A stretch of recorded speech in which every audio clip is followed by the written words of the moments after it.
So this is in continuation to our last video जिसके अंदर हमने ये लोन एंड लीज स्टेटमेंट बनाई थी। ये उसके आगे कुछ हम लोग और फॉर्मूलाज और फंक्शंस देखेंगे जिसकी हेल्प से हम इसका फर्दर एनालिसिस कर सके। फॉर एग्जाम्पल, अगर हमें देखना हो कि जो हमारी 10th इंस्टॉलमेंट जा रही है, दैट मीन्स दिस वन, इसके अंदर इंटरेस्ट कितना है। तो 10th इंस्टॉलमेंट, जैसे मैंने लास्ट वीडियो में बताया था, installment is a sum of interest plus principal. तो यहाँ हमें ये देखना है कि इस इंस्टॉलमेंट में 8467 में इंटरेस्ट कितना है, इंटरेस्ट का कंपोनेंट कितना है, प्रिंसिपल का कंपोनेंट कितना है।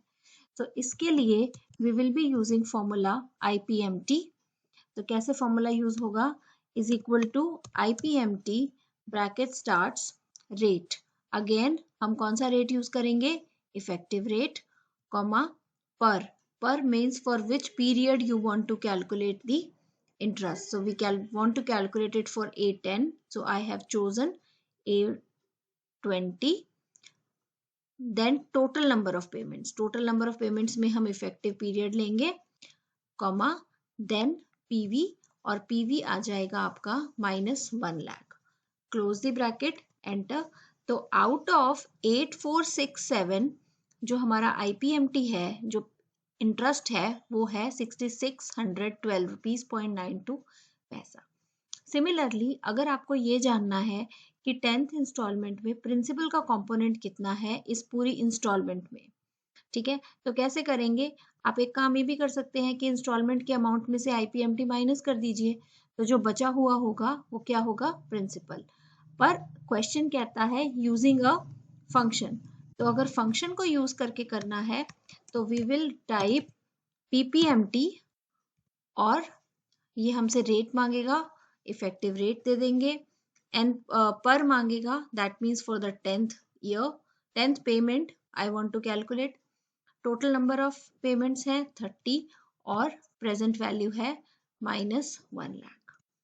तो जब आप इसे यूज करेंगे तो आपके पास अमाउंट आ गया प्रिंसिपल का, कि 10th इंस्टॉलमेंट में प्रिंसिपल का कंपोनेंट कितना है। अब अगर मुझे ये जानना है कि 5वीं इंस्टॉलमेंट से लेके 10th इंस्टॉलमेंट तक टोटल इंटरेस्ट कितना होगा, so we will be using formula, कौन सा फॉर्मूला यूज करेंगे, क्यूमुलेटिव IPMT।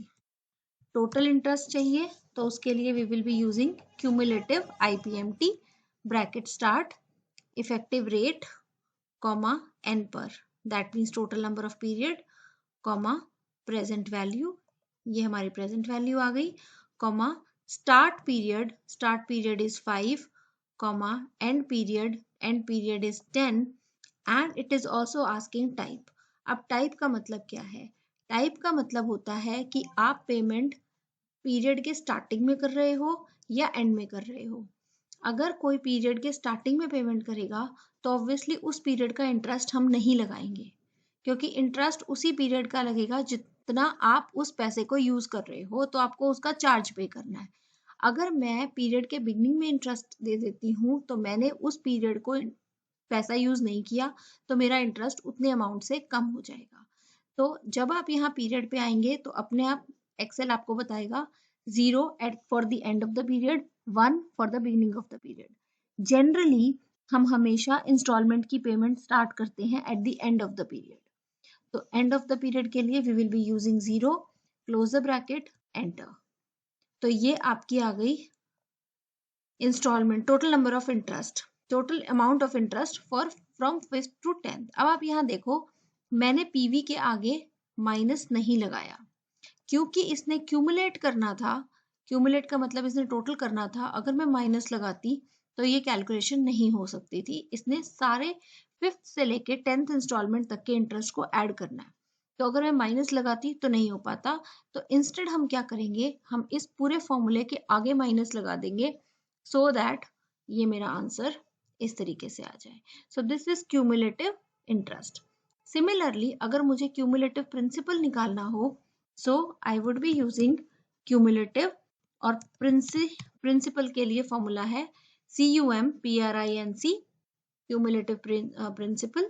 रेट हम इफेक्टिव रेट का यूज करेंगे, n per 30, present value 1 lakh, start period 5, end period 10, close the bracket, और इसमें भी हम सबसे आगे माइनस का साइन लगा देंगे सो दैट ये क्यूमुलेटिव करने के बाद उसका साइन चेंज कर दे। तो हमारा आंसर आ गया, 1 second, okay I haven't given type, तो टाइप अगेन हम बता देंगे 0 एंड एंटर। तो ये हमारे पास आ गया क्यूमुलेटिव प्रिंसिपल जो कि हमें पे करना है। तो इस तरह से भी आप इसमें फर्दर इन फंक्शंस को यूज करके इसका फर्दर एनालिसिस कर सकते हैं। Fine, thank you.